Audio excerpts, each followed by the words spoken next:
Hello, എല്ലാവരും സുഖമായിരിക്കുന്നോ? നമ്മളിപ്പോൾ ആയിരിക്കുന്ന ഈ ഒരു കാലഘട്ടം മറ്റുള്ളവരെക്കുറിച്ച് ഏറെ അഭിപ്രായങ്ങളും അപവാദങ്ങളും കുറ്റങ്ങളുമൊക്കെ പറയുന്ന ഒരു കാലമല്ലേ.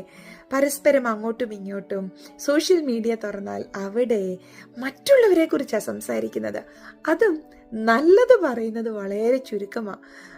എല്ലാം കുറ്റവും അപവാദങ്ങളുമാണ്.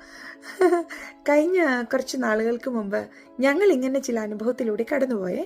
അപ്പം ഞാൻ ആകെ വാടി തളർന്ന് ഇങ്ങനെ ഇരിക്കുകയായിരുന്നു.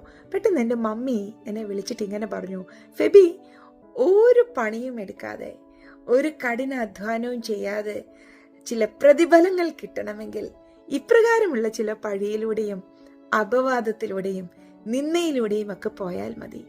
കാരണം എന്താണെന്നോ, മത്തായി സുവിശേഷം 5-ാം അധ്യായത്തിൽ ഇങ്ങനെ എഴുതിയിരിക്കുന്നു, നിങ്ങളെ പഴിക്കുകയും ഉപദ്രവിക്കുകയും നിങ്ങളെക്കുറിച്ച് സകല തിന്മയും കളവായി പറയുകയും ഒക്കെ ചെയ്യുമ്പോൾ നിങ്ങൾ സന്തോഷിക്കണം, കാരണം സ്വർഗത്തിൽ നിങ്ങളുടെ പ്രതിഫലം വലുതാ.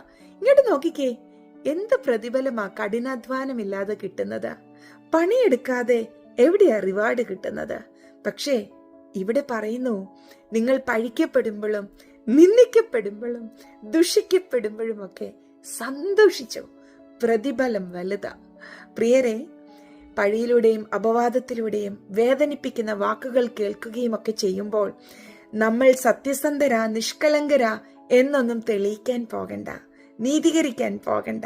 പകരം മിണ്ടാതെ ഇരിക്കുക, ഏറെ സന്തോഷിക്കുക. വലിയ പ്രതിഫലം ദൈവം തരും.